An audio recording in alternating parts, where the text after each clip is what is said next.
Hei de falar acerca da jornada da vida de Abraão, parte número 5. Falamos de Berseba, onde foi um lugar em que Abraão viveu. Ele viveu aqui por um longo período de tempo, Berseba. Muita coisa aconteceu neste lugar. Uma delas é que Isaac nasceu aqui. Isaac nasceu aqui, mas Abraão ofereceu Isaac no Monte Moriá enquanto vivia aqui. Muita coisa que aconteceu aqui que não podemos cobrir tudo hoje. Vou me focar numa coisa. A razão pela qual o lugar foi chamado de Beersheba foi por causa daquilo que acabamos de ler na nossa leitura bíblica hoje. O nome Beersheba não é o nome de bebida. O termo Ber em hebraico significa poço ou fonte de água. E a palavra Sheba literalmente significa o número 7. O número 7 figuradamente em hebraico significa jurar, um juramento, fazer um juramento acerca de diferentes coisas. Em hebraico, quando se jurasse alguma coisa, o juramento era repetido 7 vezes. Usava-se 7 coisas para jurar-se. Não lemos tudo o Gênesis 21, mas quando Abraão e Abimeleque entraram neste juramento, um juramento de amizade, uma aliança de amizade, um tratado de amizade, de que nunca atacaríamos uns aos outros, seríamos definitivamente amigos. Desta amizade, o que Abraão faz, traz 7 cordeiros, dá a Abimeleque, e Abimeleque diz: o que é isto? Abraão responde: este é o sinal de que juramos que seremos amigos. A Bíblia significa completo ou perfeição, mas em hebraico significa o juramento. Sheba significaria 7 fontes de água, ou seja, a fonte de juramento. Aqui onde houve um tratado de juramento de amizade entre Abraão e o rei Abimeleque, de maneira que teriam boas relações um ao outro. O importante acerca de Abraão aqui é que não apenas tinha uma grande fé em Deus, mas era muito respeitado na comunidade. E é um exemplo de homem de fé. Que veio a Abraão, ele disse, se olhar para Gênesis 21, versículo 22 a 23, é isto que verá. Uma nação poderosa. Aqui a palavra diz: e aconteceu naquele mesmo tempo que Abimeleque, com Ficol, príncipe do seu exército, falou com Abraão, dizendo: Deus é contigo em tudo o que fazes. Agora, pois, jura-me aqui por Deus que me não mentirás a mim, nem a meu filho, nem a meu neto, segundo a beneficência que te fiz, me farás a mim e à terra onde peregrinaste. A nação se aproxima a este homem, Abraão, um singular, e diz: você é um homem de sucesso. Reconheço que Deus te abençoado em tudo que você faz. Este grande respeito que Abraão tinha na comunidade. É isto que Deus quer ver na vida dos seus filhos. É certo que a coisa mais importante é a fé. Referimos-nos à fé em Deus. Mas acima disso, Deus quer que o seu povo seja respeitado na comunidade em que vive. Que através de suas vidas de sucesso, Deus seja glorificado.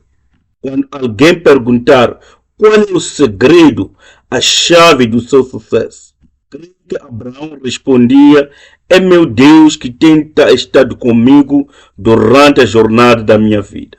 Creio que é a mesma confissão que precisamos trazer se alguém nos perguntar acerca da chave ou segredo do nosso sucesso. Sermos capazes de dizer: é porque o Senhor Jesus Cristo tem estado comigo e tem me abençoado. Deus quer ser glorificado.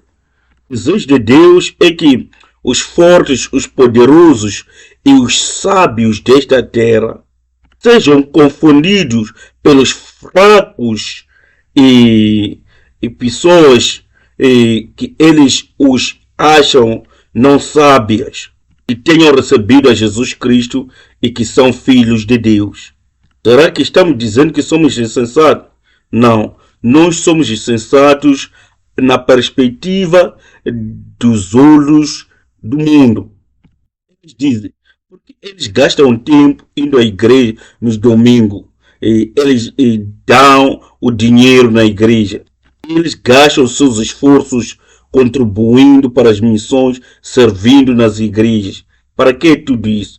Isso é insensatez. Será que nós somos fracos por isso? Não. Não, mas para eles somos, porque nós somos aqueles que buscam a paz. Não somos violentos, não queremos a guerra, nós optamos pela paz. E reivindicamos termos o Deus da paz.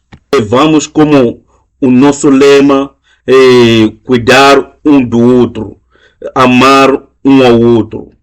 Isto parece fraqueza para a perspectiva mundana. E Deus quer usar a nós, os fracos, seus filhos, para confundir os fortes. Confundir os poderosos desta terra. Deus quer confundir os sábios deste mundo. Vamos voltar para a primeira carta aos Coríntios, capítulo 1, versículo 26 a versículo 29. 1 Coríntios, capítulo 1, versículo 26 a 29 diz: porque vede, irmãos, a vossa vocação, que não são muitos os sábios segundo a carne, nem muitos os poderosos, nem muitos os nobres que são chamados, mas Deus escolheu as coisas loucas deste mundo para confundir as sábias, e Deus escolheu as coisas fracas deste mundo para confundir as fortes. E Deus escolheu as coisas vis deste mundo e as desprezíveis e as que não são para aniquilar as que são, para que nenhuma carne se glorie perante ele. Escolheu a nós que somos achados fracos para este mundo, para confundir os fortes deste mundo. Os fortes poderosos deste mundo, para que através de nós Deus possa receber a glória.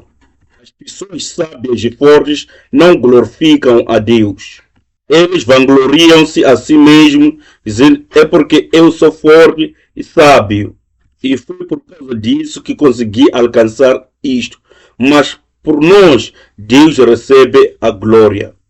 E foi este o tipo de vida que Abraão conduzia, grandiosamente respeitado na sua comunidade.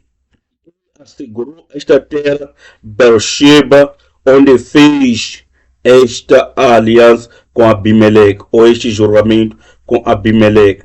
Por que ele fez isso? Porque havia uma fonte de água ali. E isso era muito importante para o Oriente Médio. Se não tivesse água, você morria. Chegou esta terra, porque Deus havia lhe falado que estava lhe prometendo Canaã. E ele não tinha nenhuma terra em Canaã. E este foi o primeiro espaço que ele adquiriu. Você comprar a casa em algum lugar. E a partir daqui, Abraão vai começar o objetivo de adquirir toda a terra de Canaã, porque Deus o prometeu. E esta foi a obra mais importante que Abraão fez.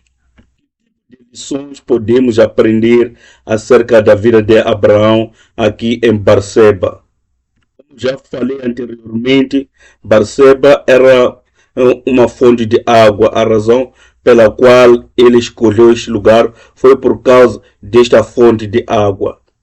No antigo Oriente Médio, água era fonte de vida. Que ele vivesse aqui, ele precisava de água, é por isso que ele comprou este lugar. Mesmo que a água esteja em todo o canto do nosso mundo hoje, ainda permanece fonte de vida. Será que são as riquezas a fonte de vida? A Bíblia diz não. Vamos voltar para Lucas capítulo 12, versículo 15. É de ler.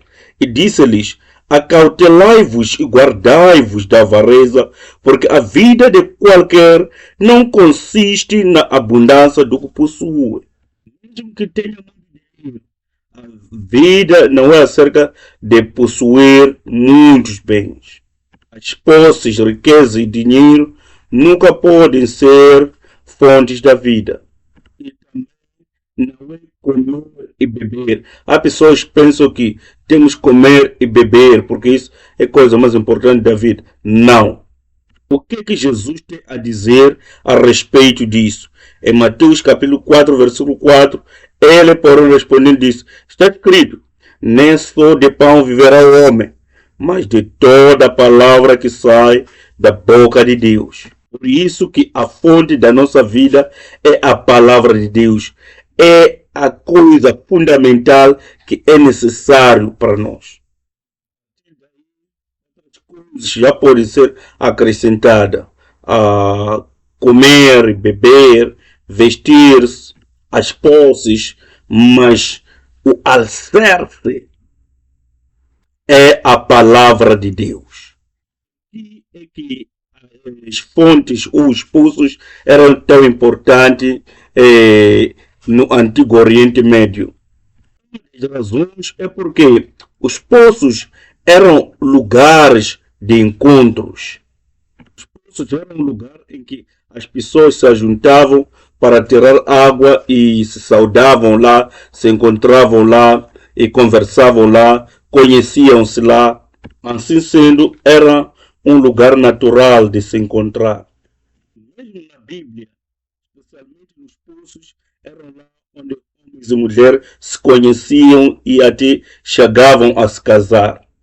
Por exemplo, Abraão envia o seu servo Eleazar de Damasco para procurar a esposa para seu filho Isaac.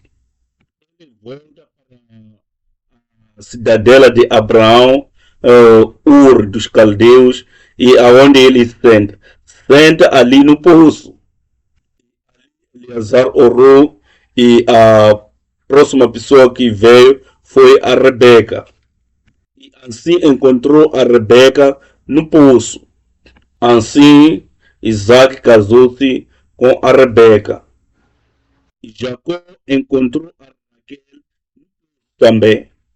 Jacó estava fugindo de sua casa porque havia roubado bênçãos de primogenitura e pertencia a Esaú, o seu irmão mais velho, e corre para Padan Aram, onde é a casa de sua mãe Rebeca e casa do seu tio Labão.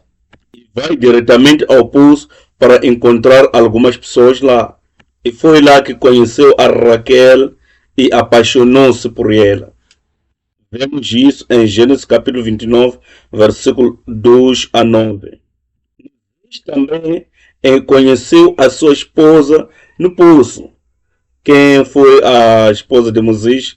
A Zipora. Quando estava fugindo de Faraó, porque havia matado um egípcio e fugiu de Midian. Qual foi o primeiro lugar em que ele foi? Foi no poço, porque sabia que lá encontrava as pessoas. E foi ali que conheceu a sua esposa Zípora. Isso se encontra em Êxodo capítulo 2, a partir do versículo 15 até 21. E finalmente Jesus não encontrou a esposa, porque Jesus nunca se casou, mas encontra uma mulher chamada a mulher samaritana num poço em Sicar. E temos esse relato em João capítulo 4. Jesus estava sentado naquele poço e aquela mulher veio para cartar água. E Jesus iniciou uma conversa com ela, dizendo: podes me dar água? E a mulher ficou chocada, por quê? Porque Jesus era judeu e ela era samaritana. Naqueles tempos, os judeus odiavam os samaritanos, menosprezavam a elas, lhes desconsideravam como seres humanos e nem falavam com os samaritanos. E Jesus está falando com essa samaritana e ela fica chocada. Como é que um judeu pode falar comigo? E pedindo que lhe dê água. E Jesus responde: a água que você me dará é temporária, porque voltarei a ter sede. Mas a água que eu te der, ela tornará-se fonte de água viva dentro de você, de maneira que não terá mais sede. E ela diz que você não tem nada para tirar água, porque o poço é muito fundo. Onde é que vai encontrar essa água viva para me dar? E daí a conversa desenvolveu. E como é que terminou esta conversa? A conversa chega ao pico ao Jesus revelar-se a ela de que ele é o Messias. Isso aconteceu num poço. Isso é muito importante na Bíblia. Não apenas porque são importantes por causa dos encontros românticos que os homens tinham com as mulheres, mas Deus revelou-se no poço também. Quando Agar e seu filho Ismael foram expulsos, em Gênesis capítulo 16, ela sentou e orou e Deus revelou-se a ela no poço. É que o poço é um lugar em que Deus revela-se. Deus revelou-se a Agar no poço. A maior revelação é da qual já falamos, onde Jesus revela-se à mulher samaritana no poço. Este relato se encontra em João capítulo 4, versículo 6 até 42. Mas vamos ler apenas o versículo 6. João capítulo 4, versículo 6. João capítulo 4, versículo 6 diz: estava ali a fonte de Jacó. Jesus, pois, cansado do caminho, assentou-se assim junto da fonte. Era isso, quase a hora sexta. E daí a mulher veio e ele começou a conversar com ela. A conversa cresceu mais e mais. Se olhar como essa mulher reage a Jesus. Primeiro, ela diz: como é que você, judeu, pode falar comigo, samaritano? Ela pensa que se fosse um judeu comum. Depois de algum tempo, Jesus revela coisas acerca dela. Ela diz que eu posso te dar água viva, da qual se você beber não terá mais sede. E ela diz: sim, eu quero essa água. Você pode me dar agora? E Jesus diz: vá e traga o teu marido. Essa é coisa difícil de se falar. Por que ele falaria isso? E ela responde: eu não tenho marido. Jesus diz que você está certo, porque o homem com o qual você está vivendo agora não é teu marido. E Jesus diz que você tem razão, porque o marido com quem está agora não é seu, e os outros que tiveram antes dele. E ela ficou muito chocada. Como é que você conhece os meus segredos? Eu tentei esconder isso de todo mundo. E qual foi a reação dele? É que, acho que você é profeta. O pensamento: este não é apenas um judeu comum, este é um profeta. E ele continua a falar ainda mais. E ela está preocupada acerca do lugar certo de adoração, porque naquele tempo os samaritanos adoravam no monte, mas os judeus adoravam em Jerusalém.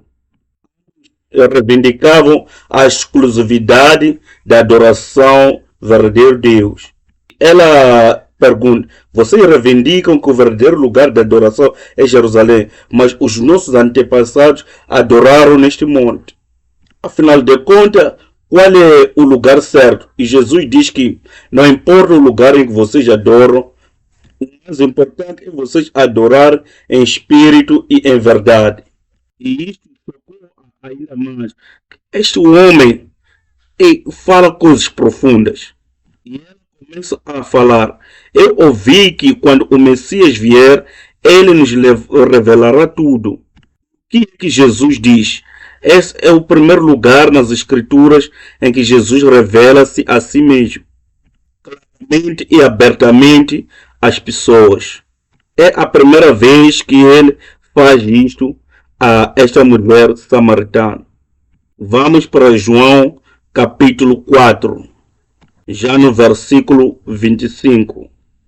A mulher diz a ele: eu sei que o Messias está vindo, aquilo que é chamado de Cristo. Quando ele vier, ele nos declarará todas as coisas. E Jesus diz a ela: eu que falo contigo sou ele. Pela primeira vez, Jesus se revela assim. Lembra-se quando Jesus curou e libertou, ele sempre dizia: não contei a ninguém o que aconteceu. Ele estava escondendo sempre, mas aqui abertamente e claramente diz que eu sou o Messias. Chocante é que esta mulher a quem Jesus se revela claramente é uma mulher samaritana cujos os judeus odavam com desprezo. Não apenas isso, ela era apenas uma prostituta, cujo a comunidade desprezava também. Dela. No versículo 21 diz que ela deixou aquele vasilho que ela usava para carregar água e voltou à cidade e contou aos homens da cidade: venham e vejam o homem que me falou tudo quanto eu já fiz. Venham ver se ele é o Cristo. Ela deixa o recipiente dela, corre para Samaria e começa a evangelizar. Ele me falou de todo o meu passado sem ter lhe contado. Este homem conhecia os meus segredos. Se olhar para o versículo 39, há de ver que muitos samaritanos creram em Jesus por causa da palavra dela que diz: ele me falou tudo que eu já fiz. Olhar no versículo 41, muito mais creram por causa da palavra dela. Elas estavam a dizer à mulher: não mais por causa daquilo que você falou, mas porque nós o ouvimos com os nossos próprios ouvidos, cremos e confessamos que este é o Messias, o Salvador do mundo. Este é o processo de evangelismo exemplar. Ela encontrou a Jesus, Jesus se revelou a ela. Imediatamente ela foi testificar que se encontrou com Jesus. Da sua palavra, muitas pessoas vieram. Isso é o que deve acontecer. Quando recebemos a palavra, devemos levar para compartilhar com as pessoas fora. Venham ouvir e venham ver. E quando eles prestarem atenção, a esperança é que chegue a confessar o Senhor Jesus Cristo. Agora nós cremos que Jesus é o Cristo. As pessoas precisam ver e ouvir a palavra. Nossa responsabilidade é lhes trazer para ouvir a palavra. E é a responsabilidade de Deus lhes convencer. Vamos parar com os nossos afazeres, vamos evangelizar para Cristo seja revelado a muitas pessoas. Assim sendo, Jesus revelou-se no poço. O que é mais importante é que, ao olhar para João 4, versículo 14, aquele que beber da água que eu lhe der, nunca mais terá sede. Mas a água que eu lhe der tornar-se-á dentro dele uma fonte de água que corre para a vida eterna. Esta é a parte mais importante. Não apenas precisamos beber da fonte da água que Jesus nos dá, devemos receber esta água para que tenhamos fonte dentro de nós. Uma fonte eterna que nunca se secará. Por essa razão que estamos aqui juntos e precisamos receber uma fonte que nunca se secará, que vai jorrar água dentro de nós sempre. Vamos olhar para João 7, versículo 38. João capítulo 7, versículo 38 diz: aquele que crê em mim, como diz as escrituras, no interior dele fluirão rios de águas vivas. É isso que queremos receber, é o alvo da nossa vida de fé. Não queremos andar a pedir um pouco de água, estou com sede, estou pedindo um pouco de água. Queremos ser pessoas que terão esta fonte viva dentro de nós, para que ao encontrar as pessoas possamos lhes perguntar: será que você quer água? Posso dar água? Se as pessoas têm sede, são viajantes, devemos ser capazes de dar esta água fresca. Em nossas vidas, Deus quer que sejamos maduros na nossa fé. Não para que sejam resolvidos apenas os nossos problemas. Devemos ser capazes de confrontar os outros que estão sofrendo como nós somos. Devemos sermos capazes de lhes prover as orações, o teto, a alimentação, o que formos capazes de dar. E essa água viva para eles beber, que é a palavra de Deus. Devemos deixar de ser infantis, dependentes de outros, mas sermos pessoas maduras que levantam e ajudam os outros. O que Jesus quer nos dar. E nós devemos receber e nos tornarmos essas fontes de águas vivas que vão fluir e alcançar outras vidas através de nós. A palavra significa fonte e vem da raiz do verbo baar, que significa cavar. Para que tenha uma fonte, precisa cavar a fundo. Em Deuteronômios capítulo 1, versículo 5, Deuteronômios 1, versículo 5, a Bíblia diz que Moisés tomou sobre si a responsabilidade de expor a lei. A palavra expor em hebraico aqui é baar. Isso significa que ele cavou a fundo a palavra de Deus para dar ao povo de Israel. É isto que é a fonte espiritual. Precisamos cavar a fundo a palavra de Deus através de estudo diligente e oração. Deus tem a expectativa de sermos bênção para os outros. Não apenas termos a expectativa de receber, mas de abençoar as outras pessoas. Ele disse a Abraão: através de você, todas as famílias da terra serão abençoadas. Nós somos fontes de bênção para outras pessoas. Nós devemos cavar a fundo, baar. Foi isso que Abraão fez, cavou a este poço e comprou esta terra, para que os seus descendentes bebessem dela e recebessem a promessa de Deus. Não apenas Abraão, mas o filho dele, Isaac, continuou a cavar. Se olhar para Gênesis capítulo 26, versículo 18, mostra que Isaac continuou a cavar aquele poço que havia sido cavado por Abraão. Nós precisamos fazer a mesma coisa. Somos descendentes de Abraão, precisamos continuar a cavar os mesmos poços. E esse poço é esta Bíblia, as Sagradas Escrituras, a Palavra de Deus.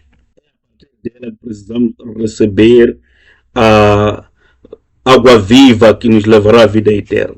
A minha oração é que cada um de nós seja diligente em cavar estes poços, que estas fontes possam fluir veementemente do nosso interior, a água viva, tornando-nos a bênção para todas as pessoas ao nosso redor.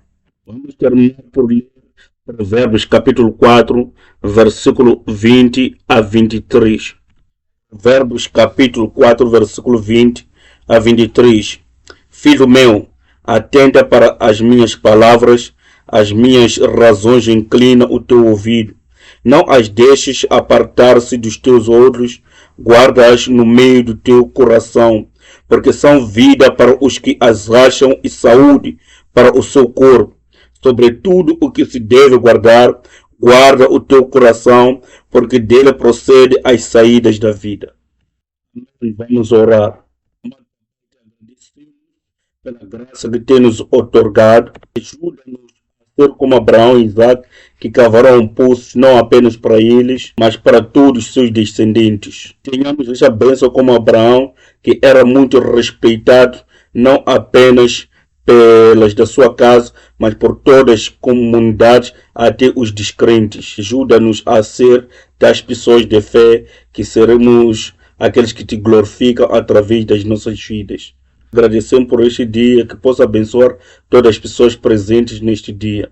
Agradecemos e oramos tudo isso em nome de Jesus. Amém.